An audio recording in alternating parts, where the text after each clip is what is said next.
aming panalangin.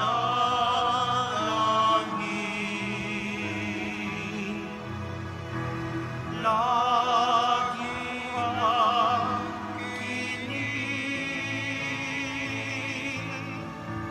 ang puso namin. Sa ngalan ng Ama, ng Anak at ng Espiritu Santo. Amen. Sumainyo ang Panginoon. At sumayo rin. Mga kapatid, sa araw na ito ating pinagdiriwang ang banal na kapistahan ng kabanal-banalang puso ni Jesus. Iba ang puso natin sa puso ng Diyos. Ang puso natin madalas matigas. Ang puso natin madalas pinupuno natin ng sakit, ng inggit, ng takot, ng pagdududa. Pero ang puso ng Diyos malambot. Ang puso ng Diyos tapat. Ang puso ng Diyos puno at umaapaw ng pagmamahal. Kapag sinundan natin ang ating puso, kamukha sa ating maririnig sa mabuting balita, tayo'y mawawala at magwawala. Pero ang puso ng Diyos, ang puso ng mabuting pastol, dahil sa umaapaw na pagmamahal niya sa atin, hahanapin at hahanapin tayo. Kahit na tayo'y magkasala, papatawarin at papatawarin tayo. Kaya naman hayaan natin ng Diyos hubugin, turuan ang ating mga puso na magmahal kung paano siya magmahal. Sa mga pagkakataon na kung saan alam naman natin kung ano ang tama, pero sinundan pa rin natin at ginawa ang masama. Sa mga pagkakataon na kung saan nilayo natin ang ating mga puso sa Diyos, hilingin natin muli ang kanyang awa at pagpapatawad para makita tayo muli na maging karapat-dapat makatanggap sa mga banal na misteryo. Inaamin ko Sa makapangyarihang Diyos at sa inyo mga kapatid, na lubha akong nagkasala sa isip, sa salita, sa gawa at sa aking pagkukulang.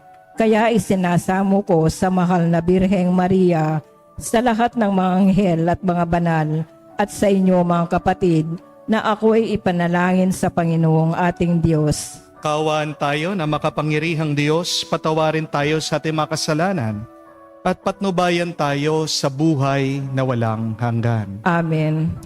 Panginoon, kaawaan mo kami. Panginoon, kaawaan mo kami. Kristo, kaawaan mo kami. Kristo, kaawaan mo kami. Panginoon, kaawaan mo kami. Panginoon, kaawaan mo kami. Gloria in excelsis Deo.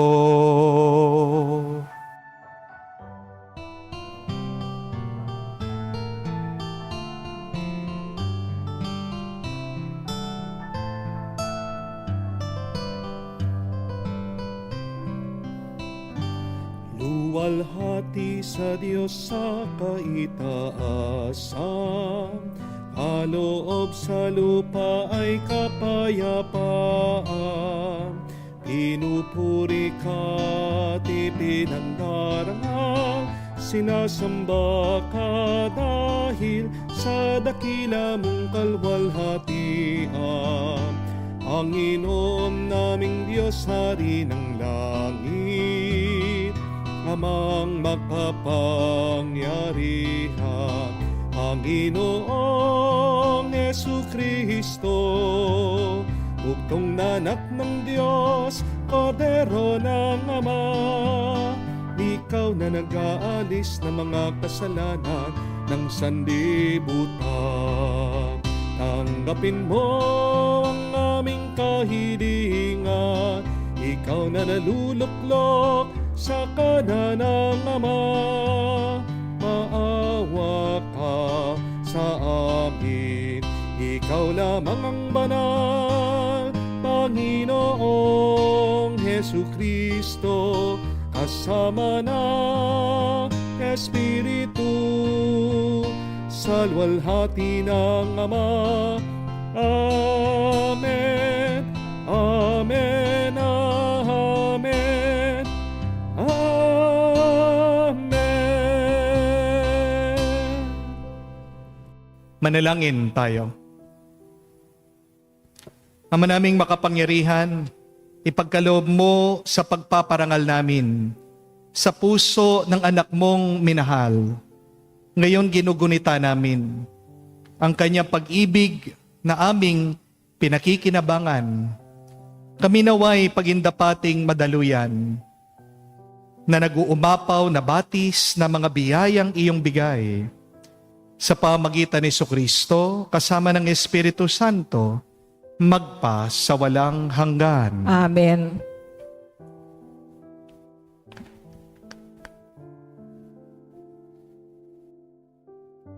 Pagbasa mula sa aklat ni Propeta Ezekiel. Ito ang sinabi ng Panginoon: Ako mismo ang maghahanap at mag-aalaga sa aking mga tupa. Kung paanong hinahanap ng pastol ang tupa niyang nawawala, gayon ko hahanapin ang aking tupa. Kukunin ko sila saan man sila itinapon noong panahon ng kanilang kasamaan. Titipunin ko sila mula sa iba't ibang dako upang ibalik sa sarili nilang bayan. Doon ko sila aalagaan sa kaparangan ng Israel, sa tabi ng mga bukal ng tubig at sa magagandang pastulan. Aalagaan ko sila sa sariwang pastulan sa tahimik na kaburulan ng Israel. Ako mismo ang magpapastol sa kanila at hahanap ng kanilang pahingahan. Hahanapin ko ang nawawala, ibabalik ang nalalayo, hihilutin ang napilay, palalakasin ang mahihina, at babantayan ang malulusog at malalakas. Ibibigay ko sa kanila ang kanilang pagkain. Ang salita ng Diyos. Salamat sa Diyos.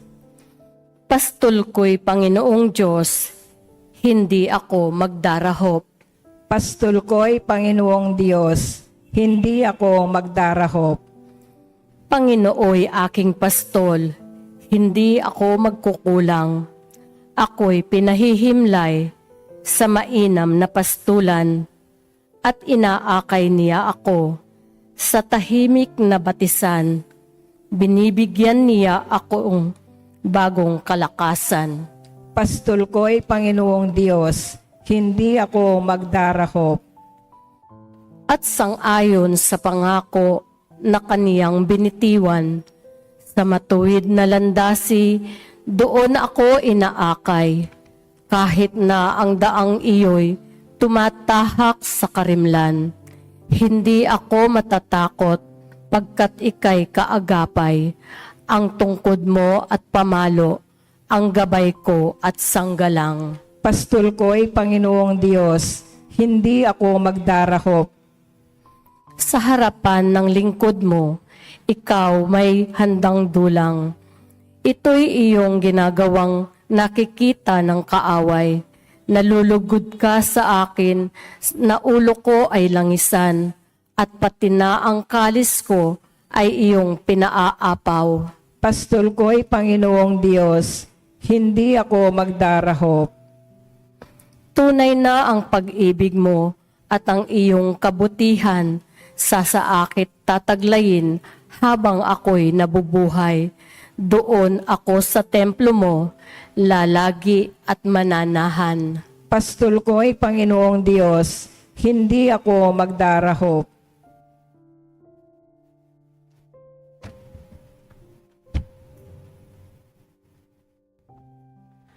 Pagbasa mula sa sulat ni Apostol San Pablo sa mga taga-Roma.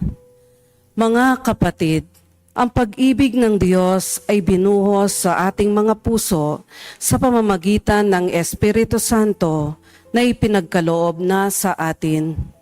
Sapagkat noong tayo'y may hina pa, namatay si Kristo sa takdang panahon para sa mga makasalanan.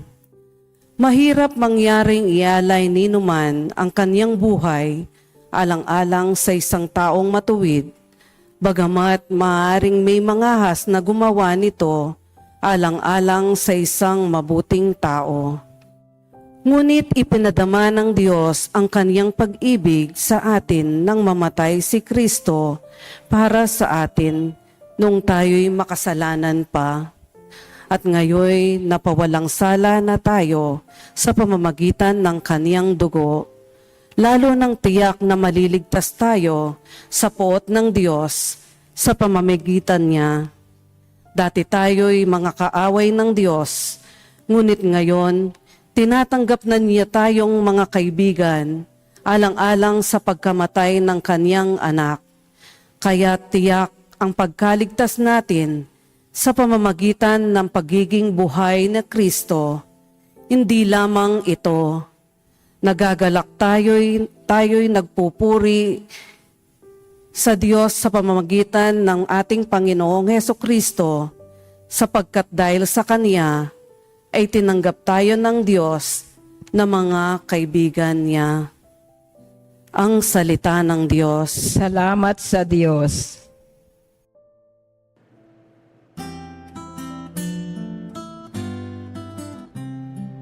Alleluia, alleluia, alleluia, alleluia, alleluia, alleluia, alleluia, alleluia, alleluia, alleluia, alleluia, alleluia. Ako'y pastol na butihin, kilala kong tupang akin. Ako'y kilala nila rin. Aleluya, aleluya. Sumainyo ang Panginoon. At sumayo rin. Ang mabuting balita ng Panginoon ayon kay San Lucas. Papuri sa iyo, Panginoon. Nung panong yun, sinabi ni Jesus sa mga Pariseo at mga Eskriba ang talimhagang ito. Kung ang sino man sa inyo ay may 100 tupa at mawala ang isa, ano ang gagawin niya? Iiwan niya ang 99 sa ilang at hahanapin ang nawawala hanggang sa matagpuan. Hindi ba? Kapag nasumpungan na niya ay masaya niyang papasanin ito. Pagdating ng bahay, aanyayahan niya ang kanyang mga kaibigan at mga kapitbahay. Sasabihin niya, makipagsaya kayo sa akin, sapagkat nasumpungan ko sa wakas ang tupa kong nawawala. Sinasabi ko sa inyo, magkakaroon ng higit na kagalakan sa langit dahil sa isang makasalanang nagsisisit, tumalikod sa kanyang kasalanan, kaysa sa 99 na matuwid na hindi nangangailangan na magsisi. Mga kapatid, ang mabuting balita ng ating Panginoon. Pinupuri ka namin, Panginoong Heso Kristo. Magandang araw po muli sa inyong lahat. Magandang araw po, Father. Kung meron pong isang bagay na kailangan nating maunawaan tungkol sa ating puso, na ang puso natin ay isa sa mga pinakamalakas, pinakamakapangyarihang parte ng ating katawan. One of the most powerful organs of our body is our heart. Tingnan niyo po, kapag brain dead ang tao, buhay pa rin yan. Basta't humihinga siya, hindi po ba? Pero kapag tumigil ang tibok ng iyong puso, patay ka na. Amen? Kahit na hindi ka mag-isip, buhay ka pa rin. Amen? Pero kapag hindi umaandar ang iyong puso, wala ka na. Amen? ang nagkokontrol sa ating katawan ay ang ating mga puso.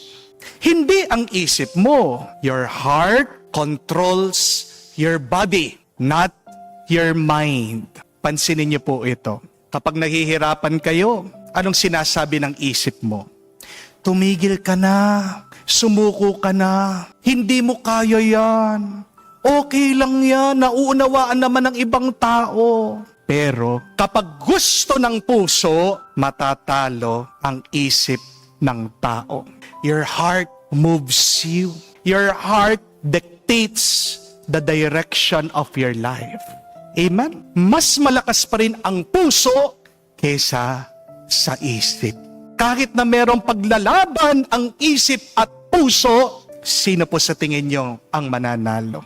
Ang puso, siyang magtatagumpay. Naalala ko po, nung bata pa ako, gustong-gusto ko na talagang pumasok sa seminaryo. Gustong-gusto ko na po talagang magpari. Very inspired ako doon sa mga nakasama ko pong pari. Mag-high school pa lang po ako, pinipilit ko na sa mga magulang ko, papasok na ako sa seminaryo. Pero nag-aalala po ang aking mga magulang, ayaw po nila akong papasukin sa seminaryo. Kasi napakabata ko pa lang po. Sabi ng mga magulang ko sa akin, pag pumasok ka na sa seminaryo, hindi mo na kami makikita. Hindi mo ba kami mamimiss? Yung aking naman pong lolo, kinukumbinsi ako. Alam niyo, sabi niya sa akin, pag nagpari ka, hindi ka makakapag-asawa. Masarap ng bababae, sabi niya. No? Pero kahit na anong sabihin nila sa akin, dahil nakapag-desisyon na po ang puso ko, sabi ko, gusto ko nang pumasok sa seminaryo. Gusto ko talagang magpari. Kahit na anong sabihin nyo, wala po silang magawa. Kasi may sariling isip ang puso ng tao. Noong pong 1991, yan po ang natuklasan ng mga sayantipiko. Pinag-aralan nila, binuksan po nila ang puso ng tao. At alam niyo kung anong nakita nila? Ang puso ng tao, marami din pong mga neurons. Parang nakita mo, ang utak daw ng tao, maraming ugat. Kung ang utak ng tao nakakapag-isip, yan po ang conclusion ng mga sayantipiko. Nag-iisip din, may sariling isip, ang puso ng tao. Kaya minsan, di ba, di nyo napansin, hindi mo makalimutan yung masakit na karanasan. Kasi buhay ang karanasan ng tao, hindi lang sa kanyang isip.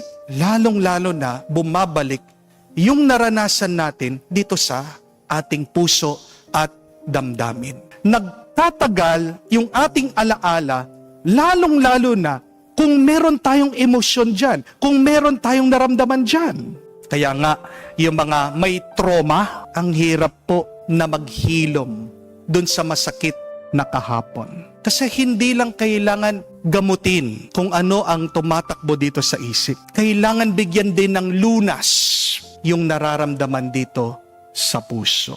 Ganyan kahalaga na kailangan nating turuan ang puso ng tao. Tandaan niyo po ito, ang eskwela ay lugar para turuan ang isip ng tao. Pero ang simbahan ay ang lugar para hubugin ang puso ng tao. Diba? Ang dami po mga nag-aral, pero pag umasta sila, ano yung ugali? Para walang pinag-aralan. Kasi ang tinuruan mo lang, yung isip. Ano yung nakalimutan? Yung puso. Remember that the school is the place to train the mind. And yet, the school for our hearts, in order for us to love, to be compassionate, to be kind, to become holy, just like God, is the church. The Bible is our textbook on how to love. Gusto mong matutong tunay na magmahal? Gusto mong matutong magmahal kamukha ng Diyos? Makinig ka sa salita ng Diyos. Amen? At sino ang guro natin kung paano tunay na magmahal? Si Jesus. Jesus, His Sacred Heart teaches us to love with a divine love.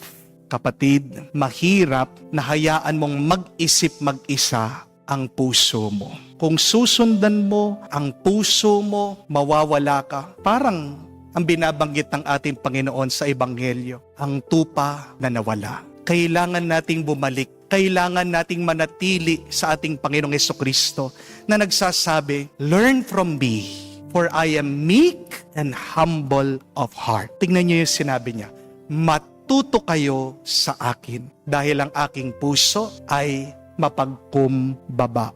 Kailangan nating maunawaan, hindi sa lahat ng pagkakataon, tama at mabuti ang iyong puso. Dahil ano ang sabi ng Biblia tungkol sa puso ng tao? Ang puso ng tao ay makasalanan. Our hearts have evil imagination.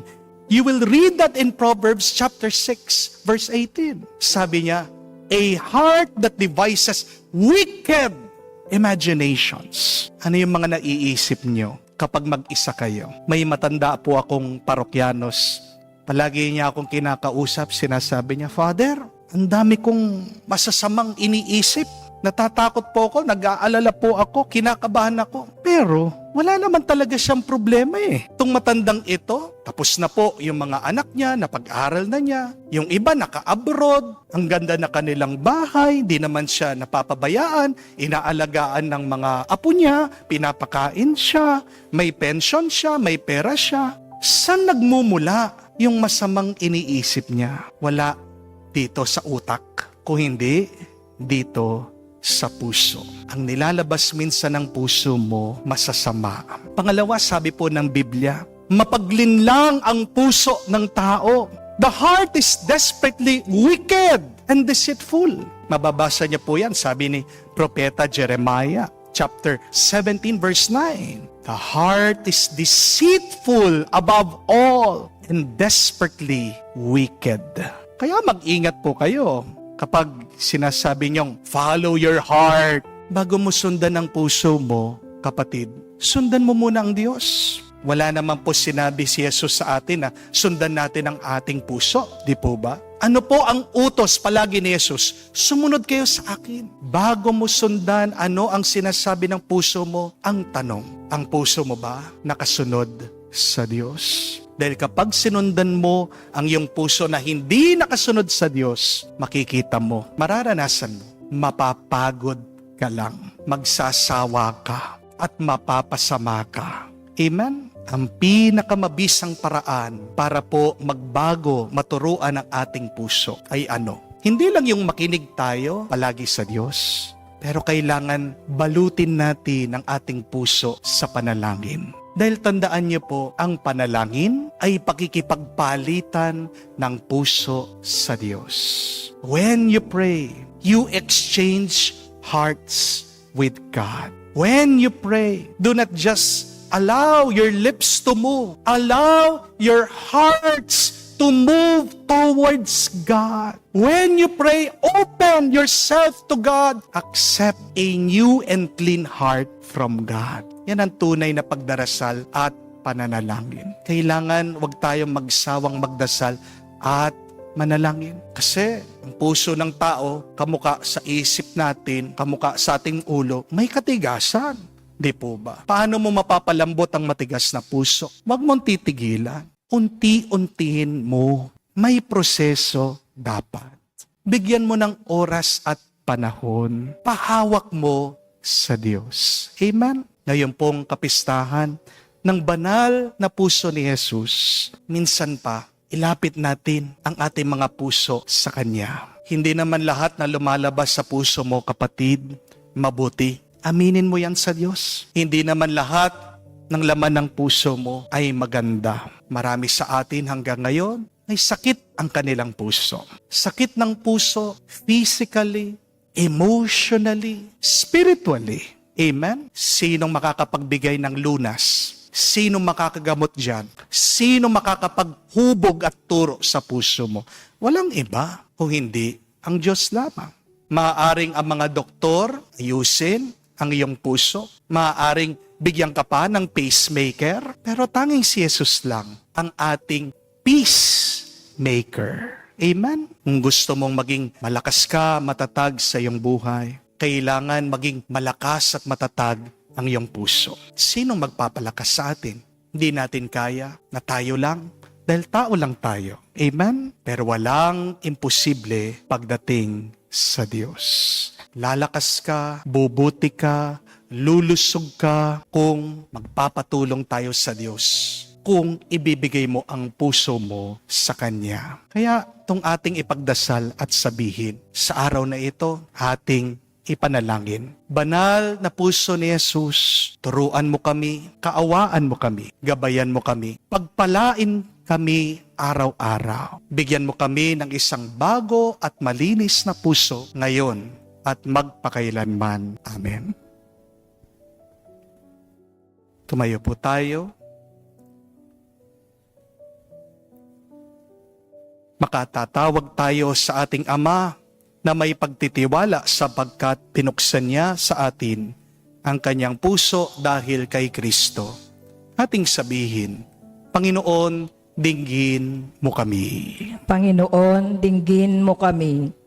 Ang simbahan, naway maging kapanipanwalang tanda at kasangkapan ng pag-ibig ng Diyos. Manalangin tayo sa Panginoon. Panginoon, dinggin mo kami. Ang mga mag-anak, naway mamuhay na mayroong tunay na pagmamahalan at pagkakaunawaan. Manalangin tayo sa Panginoon. Panginoon, dinggin mo kami. Ang mga nahihirapan at nabibigatan sa mga pasanin sa buhay, naway makatagpo ng ginhawa sa mapagbigay na puso ng ating tagapagligtas. Manalangin tayo sa Panginoon. Panginoon, dinggin mo kami. Sa katahimikan po ng ating puso, banggitin natin sa Diyos, sabihin ang ating mga personal na pangangailangan. Ama naming mahabagin, tanggapin mo ang mga panalangin ito na inaalay namin kaisa ng tinusok na sibat na puso ng iyong mahal na anak na nabubuhay at naghahari magpa sa walang hanggan. Amen.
Manalangin kayo mga kapatid, para ng ating mga paghahain ay kalugdan ng Diyos amang makapangyarihan.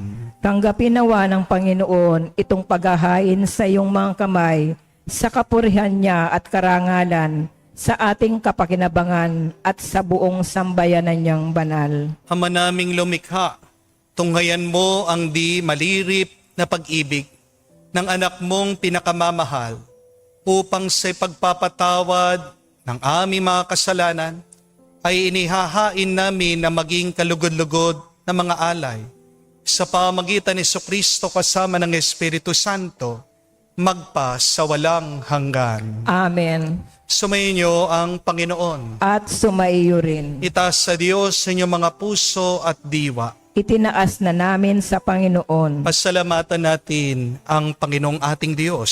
Marapat na siya ay pasalamatan. Ama naming makapangyarihan, tunay ngang marapat ikaw ang aming pasalamatan sa pamagitan ni Jesucristo na aming Panginoon. Dakilang pag-ibig niya ang nagbunsod na maghain ng sarili nang kami matubos. Kaya itinampok, siya'y nakabayubay sa krus. Mula sa kanyang tagiliran, sinibat, dugot, tubig, ay masaganang dumanak. Kaya't sambayanan mo dito na banaag. Ito'y ang sangkatauhan na aakit sa puso ng iyong anak na sumagip sa mga dumudulog sa batis ng kanyang pag-ibig. Kaya kaisa na manghel, nagsisiawit ng papuri sa iyo na walang humpay sa kalangitan, kami nagbubunyi sa iyong kadakilaan.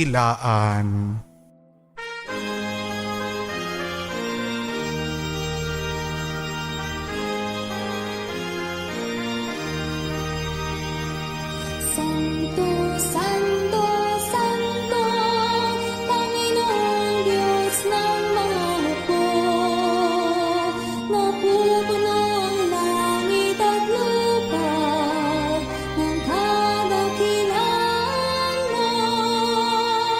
Hosana sa kaitasan, pinagpalang na paninito sa ngalan ng Panginoon. Hosana sa kaitasan, Hosana sa kaitasan. Naming banal, ikaw ang bukal ng tanang kabanalan.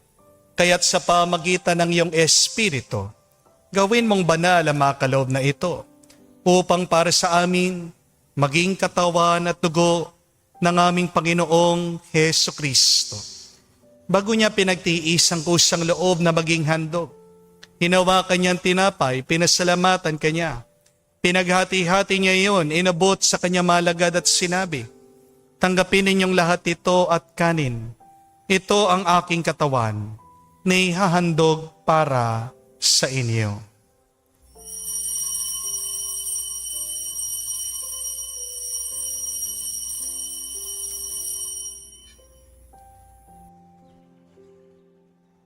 Gayon din naman na matapos ang hapunan, hinawakan niyang kalis. Muli kanyang pinasalamatan. Inabot niya ang kalis sa kanya malagad at sinabi, tanggapin ninyong lahat ito at inumin. Ito ang kalis ng aking dugo, ng bago at walang hanggang tipan. Ang aking dugo na ibubuhos para sa inyo at para sa lahat, sa ipagpapatawad ng mga kasalanan. Gawin ninyo ito sa pag-alaala sa akin.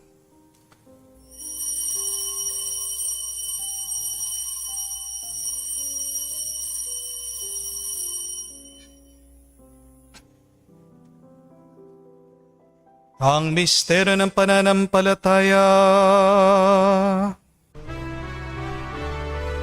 Aming ipinahayag na namatay ang iyong anak, nabuhay bilang Mesiyas at magbabalik sa wakas para mahayag sa lahat. Ama, ginagawa namin ngayon ang pag-alaala sa pagkamatay muling pagkabuhay ng iyong anak. Kaya tinialay namin sa iyong tinapay nagbibigay buhay at ang kalis sa nagkakaloob ng kaligtasan. Kami nagpapasalamat dahil kami yung minarapat na tumayo sa harap mo para maglingkod sa iyo. Sinasamo namin kami magsalo-salo sa katawan at dugo ni Kristo ay mabuklod sa pagkakaisa sa pamagitan ng Espiritu Santo. Ama, lingapin mong iyong simbahan, laganap sa buong daigdig. Puspusin mo kami sa pag-ibig. Kaisa ni Leon, ang aming Santo Papa, si Florentino, aming Arsobispo, at ng Tanang Kaparian. Alalahanin mo rin ang aming mga kapatid na nahimlay may pag-asang sila'y muling mabubuhay. Ngayon din naman lahat ng mga pumanaw. Kawan mo't sila't patuloyin sa iyong kaliwanagan. Kawan mo't pagindapatin kaming lahat na makasalo sa iyong buhay na walang wakas. Kaisa na mahal na Birhen Maria, Ina ng Diyos. Kaisa na mga apostol Kaisa ni San Jose ang kanyang maluwalhating esposo. Kaisa ng mga apostol, lahat ng mga banal na namuhay dito sa daigdig na kalugod-lugod sa iyo. May pagdiwang nawa namin ang pagpupuri sa ikararangal mo sa pamagitan ng iyong anak kaming Panginoong Heso Kristo. Sa pamamagitan ni Kristo, kasama niya at sa Kanya, ang lahat ng parangal at papuri ay sa iyo, Diyos Ama, makapangyarihan, kasama ng Espiritu Santo, magpasawalang hanggan. Amen, amen, amen. Sa nakakagaling na utos at turo ni Jesus sa Panginoon natin at Diyos, ipahayag natin ng lakas loob.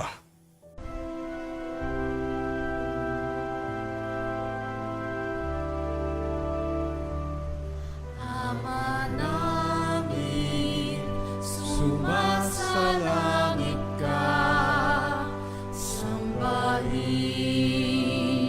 ang ngalan mo, mapasa amin ang kaharian mo, sundin ang loob mo dito sa lupa para nang sa langit. Bigyan mo kami ngayon ng aming kakanin sa araw-araw.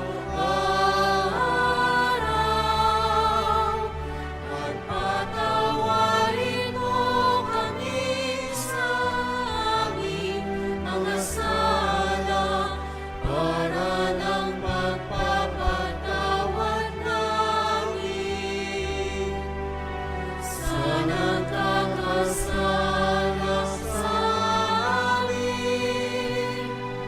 At huwag mo kaming ipahintulot sa tukso, at iadya mo kami sa lahat ng masama. Hinihiling namin kami, Adyas, sa lahat ng masama, pagkalooban ng kapayapaan araw-araw, iligtas sa kasalanan, ilayo sa lahat ng kapahamakan, samantalang aming pinanabikan ang dakilang araw ng pagpapahayag ng tagapagligtas naming si Heso Kristo. Sapagkat iyo ang kaharian at ang kapangyarihan at ang kapurihan magpakailanman. Amen. Panginoong Heso Kristo, sinabi mo sa mga apostol, kapayapaan ang iniiwan ko sa inyo. Ang aking kapayapaan binibigay ko sa inyo. Tunghayan mo ang aming pananampalataya at huwag ang aming pagkakasala. Pagkalooban mo kami ng kapayapaan at pagkakaisa, ayon sa iyong kalooban, kasama ng Espiritu Santo, magpa sa walang hanggan. Amen. Kapayapaan ng Panginoon ay laging sumainyo. At sumayo rin. Magbigayan po tayo ng kapayapaan sa bawat isa. Peace with you po. Kapayapaan po sa inyong lahat.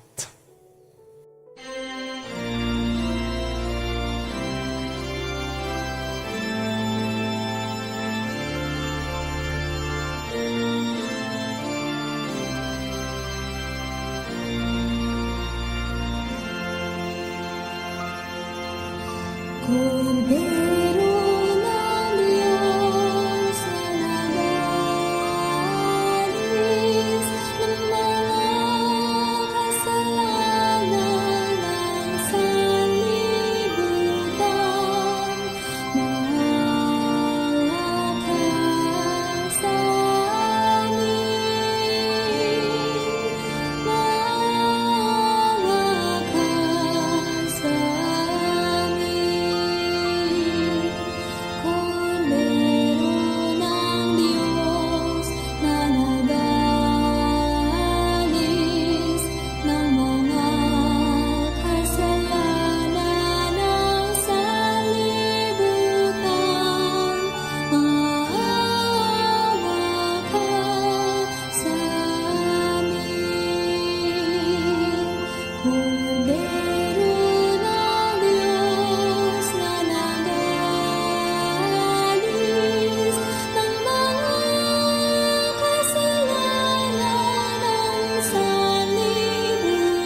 Mga kapatid, naririto ang ating Panginoong Yesukristo, ang Kordero ng Diyos.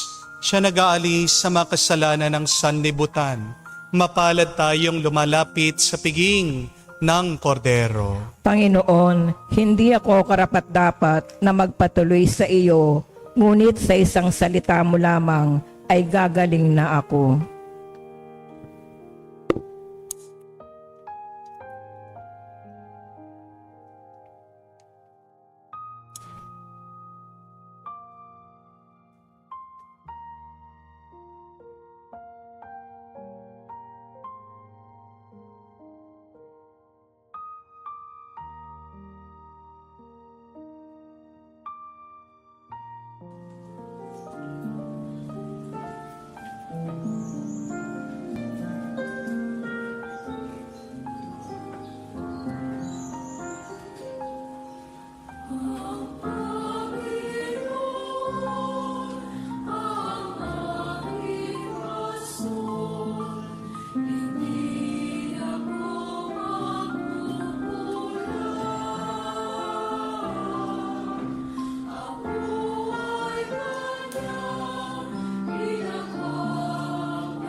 Lumuhod po tayo para sa panalangin sa kabanal-banalang puso ni Jesus.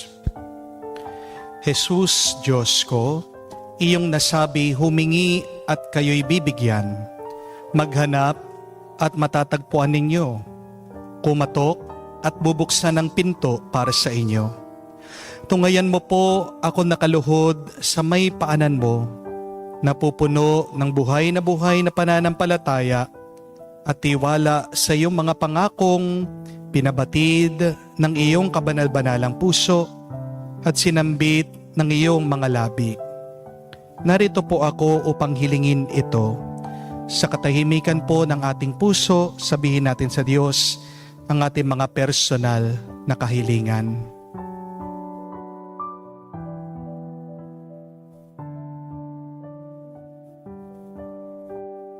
Kanino pa ako tutungo kung hindi sa iyo? Ng puso ay pinagmumulan ng lahat ng grasya at kabutihan. Saan pa po ako maghahanap kung hindi sa baul na naglalaman ng kayamanan ng iyong habag? Saan pa po ako kakatok kung hindi sa pinto kung saan binibigay ng Diyos ang sarili niya sa amin at kung saan kami makakapunta sa Diyos? Sa iyo po ako dumudulog, puso ni Jesus. Sa iyo po ako nakakatagpo ng aliw at kapag nahihirapan, pagtatanggol kapag inuusig, lakas kapag nabibigatan sa pagsubok, at liwanag sa dilim at pagdududa. Minamahal kong Jesus, maigting po akong naniniwala na kaya mong ipagkaloob ang biyaya aking hinihiling, kailanganin man ito ng isang himala. Naisin mo lamang ito at matutupad ng aking panalangin.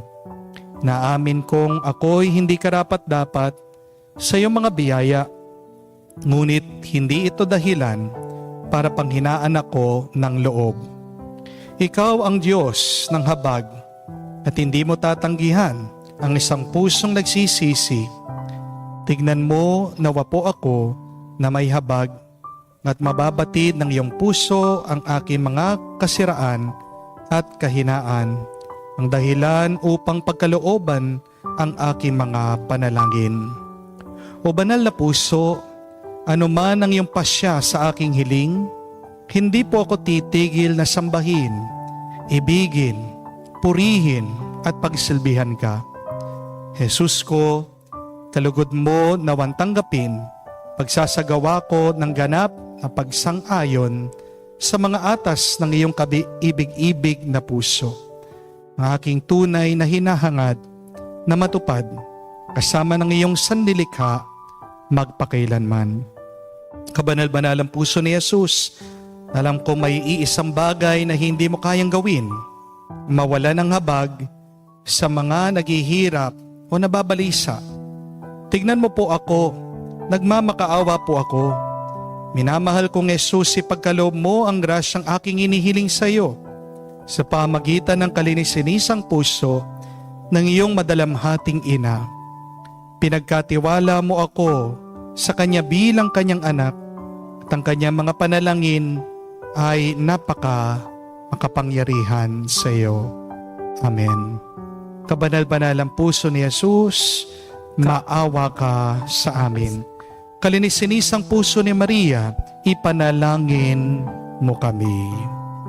Tumayo po tayo, manalangin tayo. Ama naming mapagmahal, pag-alabin nawa ang pag-ibig sa aming kalooban, sa pagsasalo sa pagmamahal mo sa pakikinabang, sa aming pag-akit sa iyong anak araw-araw. Matutuhan nawa naming makilala siya sa katauhan ng aming mga kapatid sa iyong sambayanan. Sa pamagitan niya kasama ng Espiritu Santo, magpa sa walang hanggan. Amen. Tandaan kapatid, isa sa mga pinakamalakas o makapangyarihang parte ng ating katawan o buhay ay ang ating mga puso. Your heart is very powerful. Your heart will give you the direction of your life. Kaya nga pag wala ang Diyos sa iyong puso, pag hindi mo pinapahawak ang iyong puso sa Diyos, ikaw ay mawawala, ikaw ay magwawala. Kung paano gusto nating tumalino ang ating mga kaisipan, kailangan din po nating maging mas maayos ang ating mga kalooban. Kailangan natin itong pahubog, ipaturo ang ating mga puso sa Diyos. Paano? Una, sa salita ng Diyos. Pero pangalawa, kailangan din palagi tayong magdasal. Dahil ang pananalangin ay ang pakikipagpalitan ng puso sa may kapal. Kumusta na ang puso mo? Ano ang sakit nito? Kumusta na ang puso nyo? Ano ang laman ng inyong mga damdamin? Kumusta na ang puso nyo? Pinapahawak nyo ba sa Diyos? Pinapaturo nyo ba sa Diyos? Ang Diyos ba ang inyong gabay? Ang Panginoon ba ang inyong mabuting pastol? Kapatid, tama ang puso mo, malusog ang puso mo, masaya ang puso mo kung ang puso mo ay magiging kamuka ng banal na puso ni Jesus. Kaya nga, makikita nyo ang imahe ng larawan ng banal na puso, tinuturo niya ang kanyang puso. Nakalabas, binibigay niya ang puso niya sa atin, tanggapin natin ito. Sumainyo ang Panginoon. At sumayo rin. At kayo basbasa ng Diyos, makapangyarihan sa lahat, sa ngalan ng Ama, ng Anak, ng Espiritu Santo. Amen. Ang ating misa ay natapos na. Umayo kayo sa kapayapaan ni Kristo. Salamat sa Diyos.